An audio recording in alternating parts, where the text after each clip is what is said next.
Assalamualaikum warahmatullahi wabarakatuh. Saya Bunga Ayuning Tias, mahasiswa semester 3, Program Studi Teknologi Hasil Pertanian. Video ini dibuat untuk memenuhi tugas ujian akhir semester mata kuliah Ekonomi Teknik yang diampu oleh Mbak Mega Trisuta Patiasana SE MSc. Dalam video ini, saya akan mengulas jurnal dengan judul Analisa Kelayakan Usaha, Komoditas Biji dan Fuli Pala, dengan penilaian aspek finansial pada pedagang pengumpul kios Chandra di Pulau Siau. Jurnal ini ditulis oleh B.F. Manupe, Paulus Kindangan, dan Hendra Tawas dari Fakultas Ekonomi Jurusan Manajemen Universitas Sam Ratulangi, Manado.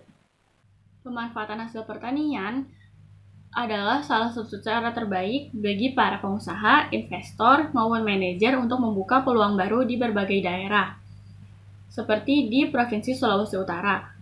Di Sulawesi Utara, potensi lahan perkebunannya telah mendatangkan banyak manfaat, terutama bagi pedagang pengumpul biji dan fuli pala. Permintaan luar negeri sangat tinggi dari sini. Dalam setahun, dia bisa memproduksi rata-rata 1.250 kg per hektar. Dengan hasil produk tertinggi itu ada di Kepulauan Sitaro, seperti Siau, Tagulandang, dan Biaro. Karena tingginya permintaan luar negeri tadi, maka usaha biji fuli dan pala ini memberikan peluang usaha bagi pelaku bisnis untuk meraih keuntungan. Untuk harga jual biji fuli dan pala, diambil patokan dari pedagang-pedagang besar yang ada di Manado. Perubahan harga jual ini berpengaruh terhadap keuntungan finansial. Karena itu, kelayakan usaha perlu dikaji secara teliti. Harga jual biji fuli dan pala di Manado yang menjadi patokan adalah dari pedagang-pedagang besar yang ada di Manado. Perubahan harga tersebut berpengaruh terhadap keuntungan finansial di daerah sana, dengan tujuan untuk mengetahui kelayakan usaha komoditas biji fuli dan pala melalui penilaian aspek finansial pada kios Chandra di Pulau Siau. Agar tujuan ini tercapai, maka usaha atau proyek sangat perlu dilakukan studi aspek finansial. Karena di situ kita bisa lihat apakah investasi tersebut layak untuk diteruskan atau tidak. Menurut Umar tahun 2007, kelayakan bisnis tidak bisa dilihat dari apakah bisnis tersebut layak atau tidak dibangun, tetapi juga dilihat keuntungan yang akan didapat dalam jangka panjang. Sepenting apa sih kelayakan usaha tersebut? Mengapa harus menentukan atau meneliti kelayakan usaha sebelum membangun suatu usaha? Nah, menurut Kasmin dan Jafar tahun 2007, sebelum menjalankan suatu usaha, studi kelayakan usaha penting dilakukan agar yang pertama, kita bisa menghindari resiko kerugian. Ini perlu dilakukan karena resiko yang ada di masa mendatang itu tidak pasti dan kita tidak tahu kapan datangnya. Tetapi, jika kita mempunyai rencana untuk menghindari resiko kerugian, kita akan bisa memperkecil resiko kerugian yang didapat oleh perusahaan yang kita jalankan. Setelah itu, kelayakan usaha juga memudahkan perencanaan. Dengan ini, kita bisa meramalkan apa yang akan terjadi di masa yang akan datang, sehingga bisa mempermudah kita dalam melakukan perencanaan berbagai aktivitas yang perlu dilakukan. Lalu yang ketiga, memudahkan pelaksanaan pekerjaan. Dengan rencana yang baik, pelaksanaan akan lebih mudah dan efisien. Ini juga memudahkan pengawasan, karena pengawasan ini perlu dilakukan agar pelaksanaan usaha tidak melenceng dari rencana-rencana yang sudah kita buat. Lalu memudahkan pengendalian dengan tujuan untuk mengembalikan pelaksanaan pekerjaan yang tidak sesuai dengan perencanaan. Kemudian dari segi perbankan dan lembaga keuangan lainnya. Misalnya, seorang pebisnis memiliki modal ingin memiliki modal dari lembaga luar. Pihak perbankan dan lembaga keuangan luar lainnya pasti akan melakukan studi seberapa mampu pebisnis ini untuk menutupi segala kewajiban-kewajiban serta prospeknya yang akan ada di masa mendatang. Lalu, bagi investor apa? Bagi investor, dengan studi kelayakan ini, mereka akan dapat mengetahui jaminan keselamatan dari modal yang ditanam, dan berdasarkan studi kelayakan ini pula, mereka akan mengambil keputusan apakah investasi ini akan dilanjutkan atau tidak.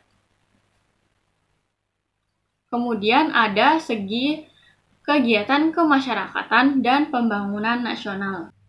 Lalu apa ya faktor kelayakan usaha yang harus dipenuhi agar suatu usaha tersebut dikatakan layak? Yang pertama yaitu aspek hukum. Yang kedua, aspek pasar dan pemasaran. Lalu ketiga, aspek keuangan, aspek teknis atau operasi, aspek manajemen dan organisasi, aspek ekonomi sosial, dan aspek dampak lingkungan. Masuk ke metode penelitian di dalam jurnal ini.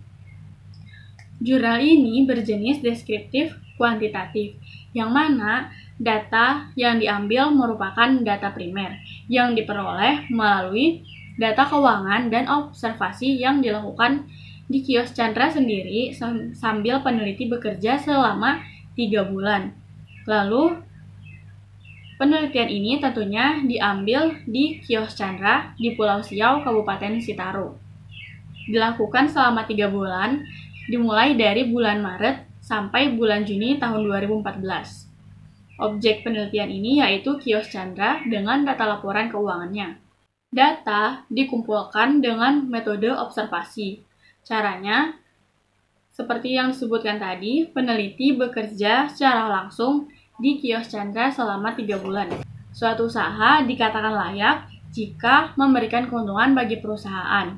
Dapat kita lihat dari cash flow-nya yang positif, payback period-nya lebih singkat dibandingkan dengan umur investasi. Kemudian, ARR lebih besar dari bunga investasi.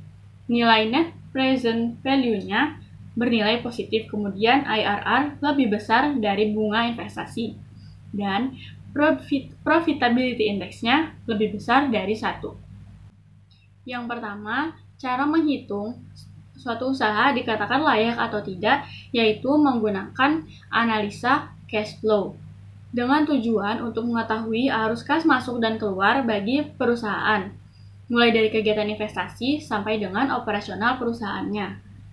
Di samping laba, saldo kas akhir juga penting bagi para investor, karena kas digunakan untuk memenuhi kebutuhan uang sehari-hari dan juga untuk membayar semua kewajiban yang jatuh tempo, dan juga yang paling penting untuk diinvestasikan kembali. Dari tabel tersebut dapat dilihat angka saldo kas akhir bernilai positif, sehingga dapat kita putuskan kalau usaha ini mampu memenuhi kebutuhan uang tunai sehari-hari, serta membayar semua kewajiban yang jatuh tempo. Usaha ini disebut layak jika dilihat dari analisa cash flow. Lalu yang kedua yaitu payback period. Artinya, kita mengukur berapa lama pengeluaran investasi pada suatu kegiatan usaha untuk dapat dikembalikan lagi. Jadi, seberapa lama kita bisa mengembalikan modal investasi tersebut. Dikatakan layak jika payback periodnya lebih singkat dari umur investasi. Misalnya, punya investasi selama 5 tahun, kemudian payback periodnya bisa didapat lagi kurang dari itu, maka suatu usaha tersebut dikatakan layak untuk dijalankan. Kemudian dari tabel 3 menunjukkan hasil bahwa lamanya pengembalian investasi dari usaha komoditas biji dan fuli pala pada pedagang pengumpul kios Chandra adalah 2 tahun 4 bulan 18 hari ya, yang lebih singkat dari umur investasi selama 5 tahun. Hasil ini didapat dari perhitungan nilai investasi dikurangi dengan kas bersih tahun pertama. Lalu dihitung dengan rumus payback period.